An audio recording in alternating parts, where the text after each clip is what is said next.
জয় গুরু।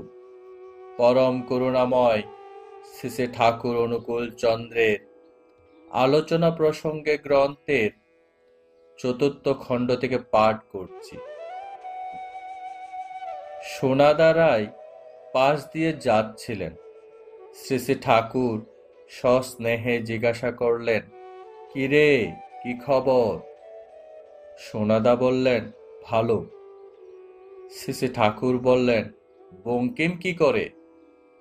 সোনাদা বললেন, এদিকে কোথায় কি করছে, বাড়িতে তো বড় থাকে না।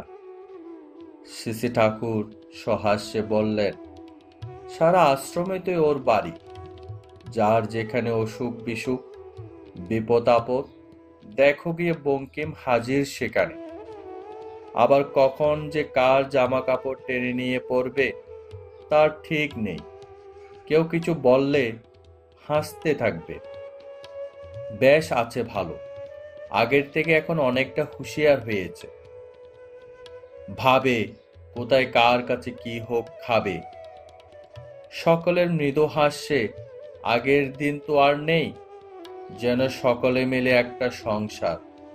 তখন খাবার কষ্ট ছিল, পরবার কষ্ট ছিল, শোবার কষ্ট ছিল, কিন্তু ওই কষ্টের মধ্যে যে প্রাণের প্রাচুর্য ছিল তার তুলনা হয় না। তাই রোগ ব্যাধি মৃত্যুও কম ছিল। কম ছিল কি, প্রথম বহুদিন পর্যন্ত তো কোনো মানুষ মরেইনি। কানাই যখন মারা গেল তখন মানুষের মনে রীতিমতো প্রশ্ন জাগলো, আশ্রমে মৃত্যু হলো কেন? তখন যে আন্তরিকতা ছিল সত্যি বড় মিষ্টি। একজনের কাপড় ময়লা হলে কে যে কোন ফাঁকে কেচে কুচে পরিষ্কার করে রেখে যেত তার ঠাউর পাওয়া যেত না। আজ একজনের অসুখ বিসুখ হলে সব সময় সেবা শুশ্রূষা করবার লোক জোটে না, কিন্তু তখন কারো তেমন অসুখ বিসুখ করলে এত লোক এসে খোঁজ খবর নিত, সেবা শুশ্রূষা করবার আগ্রহে ভিড় করত যে নোটিশ টাঙিয়ে দেওয়া লাগত। উপস্থিত সবাই অবাক বিস্ময়ে শুনছেন শ্রী শ্রী ঠাকুরের কথা। সোনাদাও দাঁড়িয়ে আছেন। কথা শেষ হলে প্রণাম করে বিদায় নিলেন। মণিদা, অজয়দা ও সত্যদা, এই তিনজন নবদীক্ষিত দাদাকে সঙ্গে নিয়ে ভাটপাড়া থেকে এসেছেন কেশবদা রায়। ওরা সবাই এসে প্রণাম করে মাটিতে উপবেশন করলেন।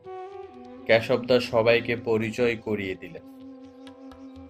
শ্রী শ্রী ঠাকুর কৌতূহলী দৃষ্টিতে দেখছেন সবাইকে, মুখে মৃদু মধুর হাসি। ধীরে ধীরে কাজকর্ম সম্পর্কে কথা উঠল। শ্রী শ্রী ঠাকুর বললেন, লোক জোগাড় করো। দুরকম মানুষ আছে, এক মোবাইল ম্যান, চালালে চলতে পারে এমন মানুষ, আর এক মোটাইল ম্যান, নিজে থেকে চলে ও অন্যকে চালাতে পারে এমনতর মানুষ।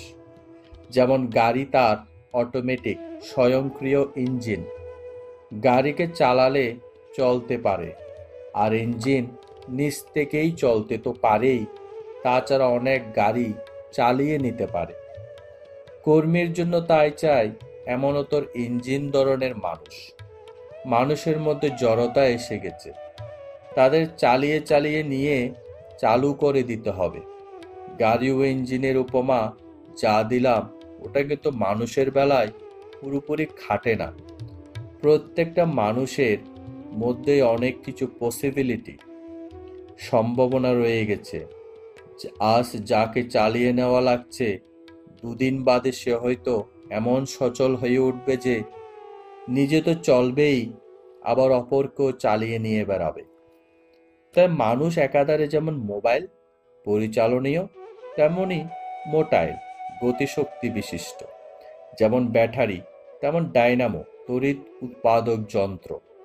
তোমাদের কাজ হলো মোবাইল পরিচালনীয় মানুষগুলিকে মোটাইল গতিশক্তি বিশিষ্ট মানুষে রূপান্তরিত করা। প্রত্যেকটা মানুষের ভিতর যেমন আছে ব্যষ্টি ব্যক্তিত্ব, তেমনি আছে সমষ্টি ব্যক্তিত্ব। প্রত্যেকের মধ্যে তার মতো করে সমষ্টি ব্যক্তিত্বের বিকাশের সম্ভাবনা আছেই। সবার স্বার্থে শতই স্বার্থান্বিত এমন একজন মানুষ যিনি, তার মধ্যে সমষ্টি ব্যক্তিত্বের উদ্ভব হয়েছে বলা চলে। তার প্রতি ঠিক ঠিক অনুরাগ, ফলে প্রত্যেকের মধ্যে বৈশিষ্ট্য অনুযায়ী সমষ্টি ব্যক্তিত্বের জাগরণ হয়। কালিদার দিকে চেয়ে বললেন, দেশাত্মবোধের কথা যে বলছিলে, তার জন্য এই জিনিসটি চাই। তাই আমি বলি, আগে আদেশকর্তার প্রতি আনুগত্য বোধ, তারপর দেশাত্মবোধ। কথা হচ্ছে এমন সময় যতীন্দ্র দাস আসলেন। শ্রী শ্রী ঠাকুর বললেন, বসেন যতীন্দ্র। যতীন্দ্র বসলেন। অনুলোম অসবর্ণ বিবাহ সম্বন্ধে কথা উঠল। শ্রী শ্রী ঠাকুর বললেন, অনুলোম অসবর্ণ বিয়ে যদি হতে থাকে, তবে দেশের মধ্যে বহুমুখী বিচিত্র গুণসম্পন্ন মানুষের আবির্ভাব হতে থাকবে।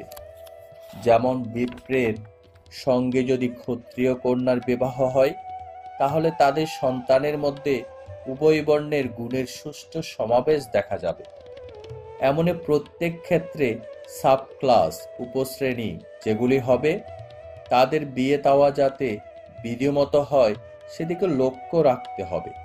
অসবর্ণ, অনুলোমজাত সন্তানদের উপাধি লেখার বেলায় পিতৃবংশের উপাধির পাশে ব্র্যাকেটের মধ্যে নিজের শ্রেণীর পরিচায়ক কথা উল্লেখ করা যায়, যেমন মূর্ধা, অবশিষ্ট, অম্বষ্ট ইত্যাদি।